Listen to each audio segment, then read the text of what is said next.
czajnikowy.pl. Grzybek herbaciany, kombucha, to coś, co zyskuje coraz większą popularność i zainteresowanie w naszym kraju.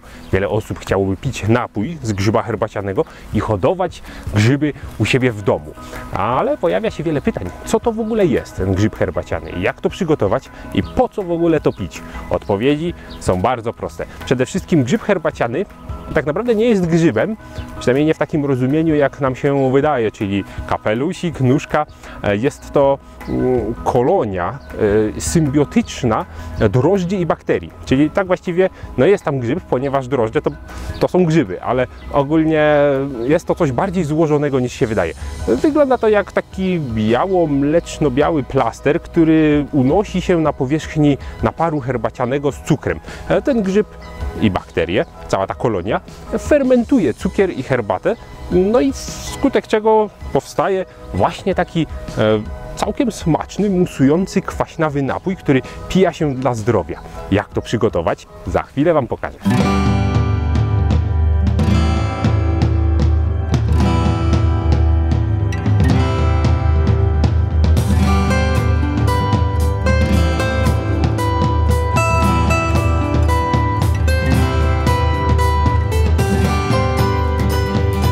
Aby przygotować napój kombucha herbaciany, potrzebna nam jest wspomniana kolonia grzybka kombucha, czyli ten plaster, który musimy kupić po prostu, ponieważ no, nie jesteśmy w stanie sobie go sami zrobić. Kiedy już mamy pierwszy, jesteśmy w stanie hodować kolejne. Spójrzcie, jest to taki białawy plaster, on ma różne zabarwienia w zależności od tego, na jakiej herbacie jest hodowany. Siłą rzeczy im ciemniejsza herbata, tym ciemniejszy wyjdzie nasz grzybek. Ten akurat jest robiony na wysoko oksydowanym ulongu, przez co jest taki beżowo-brązowawy, ale gdybyście robili na herbacie białej albo zielonej, będzie dużo jaśniejszy. Na herbacie czarnej znacznie ciemniejszy. Tak czy inaczej, potrzebna jest zdrowa kolonia. Co znaczy zdrowa? Znaczy świeża, mało używana, generalnie jednolita, gładka, bez przebarwień. Spójrzcie, na przykład tutaj jest taki starszy, dla porównania. No, wygląda mniej atrakcyjnie, mniej apetycznie.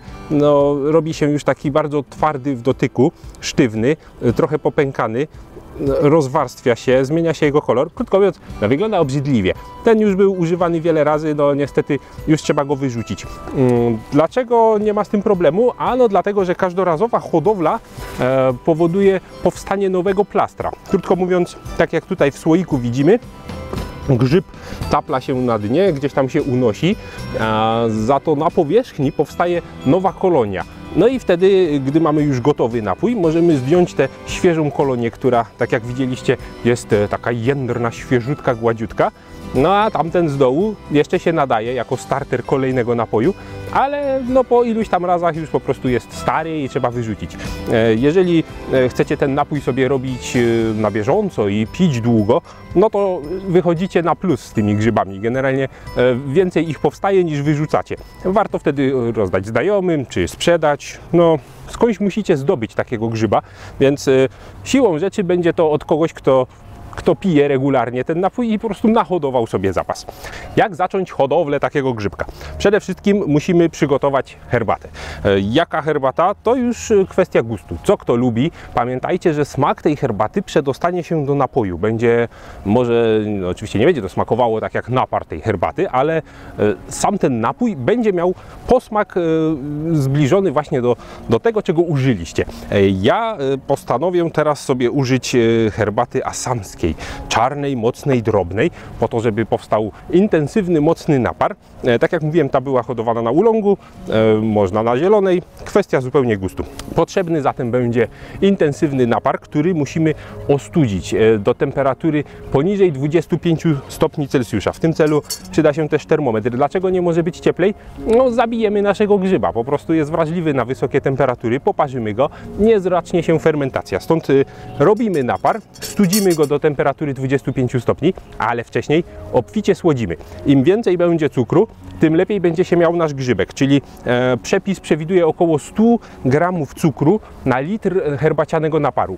W ciepłym naparze rozpuszczamy cukier, studzimy do 25 stopni Celsjusza i co dalej? Potrzebujemy no oczywiście wrzucić grzybka, ale najpierw musimy dodać tam herbacianego octu lub herbacianego napoju, generalnie czegoś, co zainicjuje nam tę fermentację. Czym się różni ten napój od octu? Ano tym, że jeżeli przerwiemy we właściwym momencie tę fermentację, wyciągniemy grzybka, mamy herbaciany napój. Jednak gdy zostawimy grzybka dłużej, on zamieni tę herbatę w ocet. No i taki ocet nadaje się do tego, żeby przechowywać nieużywane grzybki, one muszą być zalane, albo właśnie do tego, żeby startować nową hodowlę. No i właśnie musimy wlać 100 ml takiego octu do każdego litra herbaty. Później rzucamy grzyba, przykrywamy ścierką po to, żeby tutaj mogły gazy się wydostawać i zakładamy gumkę. Fajnie, gdyby ta ścierka była większa, żeby zasłoniła słoik. Grzybek lubi raczej ciemno i raczej ciepło, więc stawiamy w jakimś takim spokojnym, zacienionym, w miarę ciepłym miejscu i czekamy od 7 do 8 dni, żeby uzyskać napój i później no, do 12 dni, żeby uzyskać ocet. Zależy, czy chcecie napój, czy ocet właśnie. Przystąpmy zatem do dzieła.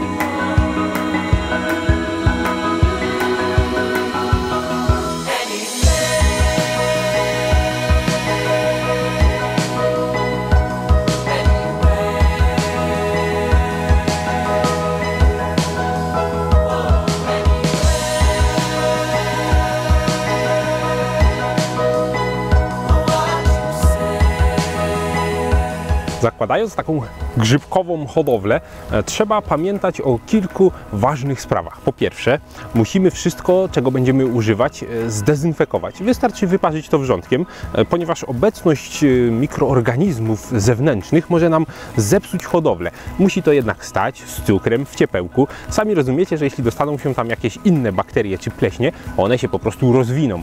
A my możemy niestety nie zauważyć, że to się stało, ponieważ taka hodowla tak naprawdę wygląda, jakby się zepsuła. No tutaj jest masa różnych dziwnych obiektów, jakichś kawałeczków, jakichś błonek, pianki. To naprawdę wygląda, jakby po prostu skisło. Więc nie bójmy się, ale zadbajmy o to, żeby to było w miarę sterylne. Co poza tym, nie możemy doprowadzić do kontaktu metalu z grzybkiem, ani z octem i napojem już herbacianym, ponieważ przez zawarte tutaj różnego rodzaju kwasy organiczne nastąpiłyby reakcje z metalami, które prowadzą do powstania niechcianych substancji w naszym napoju. Stąd zapewne widzieliście, mieliśmy plastikowe siteczko, mamy też plastikowy lejek. Zaopatrzmy się w takie rzeczy zawczasu. Samą herbatę, gdy ją słodzimy, można oczywiście mieszać zwykłą łyżką, czy termometr jest też metalowy, nie ma z tym problemu, ponieważ tam jeszcze nie ma tego grzybka. Ważne, żeby sam grzybek nie kontaktował się z metalem, stąd też nie używamy metalowych pokrywek, łyżek, termometrów. Musi być wszystko no, z drewna, z plastiku, co tam macie, grunt, żeby nie było to z metalu. Pozostaje nam jeszcze jedna kwestia, ale nie najmniej ważna. Co to właściwie robi? Po co to pijemy? Jaki ma to wpływ na nasze ciało? Przede wszystkim jest to kolonia bakterii i grzybów, które dostają się do naszego organizmu i również kolonizują go. Jak wiecie, w jelitach mamy różnego rodzaju bakterie, bardzo dużo, i one są nam potrzebne do prawidłowego trawienia. To są z kolei bakterie, które nie występują u nas w jelitach, ale chętnie tam się zadomawiają, więc kolonizujemy swój układ pokarmowy tymi bakteriami. Co one nam dają? Przede wszystkim poprawiają nasze trawienie, czyli więcej substancji odżywczych jesteśmy w stanie przyswoić z tego, co zjadamy, więc nasze trawienie jest jakby takie skuteczniejsze.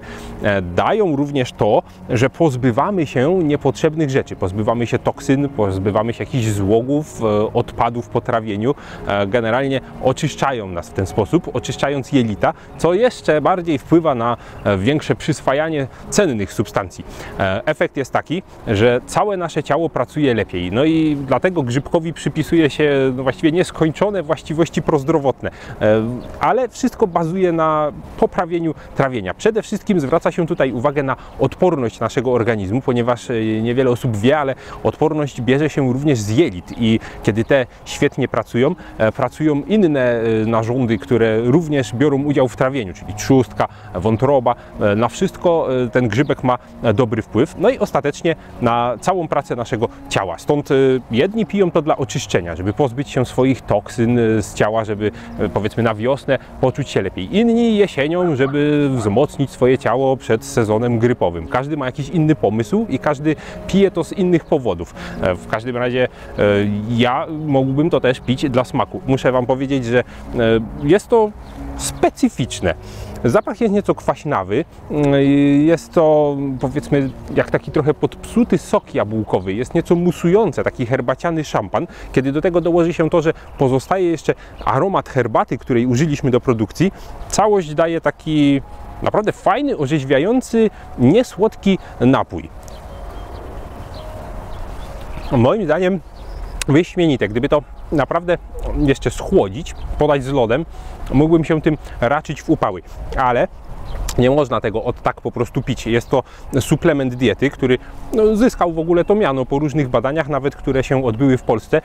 Jest to zaliczone do grona suplementów, więc jest to suplement, który trzeba wprowadzać do diety stopniowo. Zaczynamy od łyżki 3 razy dziennie, albo po prostu łyżki, albo rozpuszczonej w wodzie i zwiększamy tę dawkę każdego dnia, aż dochodzimy do ilości rzędu ćwierć litra 3 razy dziennie.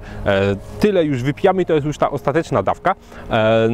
No, musimy tutaj obserwować siebie. Jest to coś nowego w naszym ciele. Pamiętajcie, że jeżeli coś Was zaniepokoi, jeżeli czujecie się jakoś dziwnie, warto odstawić tego grzyba na trochę, na kilka dni, zmniejszyć dawkę, spróbować jeszcze raz, a może w ogóle z naszą kolonią coś nie zagrało, może jednak się zepsuła, warto spróbować od nowa wyhodować tego grzyba, może na innej herbacie, sprawdzić jak smakuje, jak działa i no, musimy pamiętać, że nie jest to taki po prostu napój codzienny. Musimy jednak tę dawkę kontrolować, nawet kiedy już mamy tę ostateczną, dużą ilość.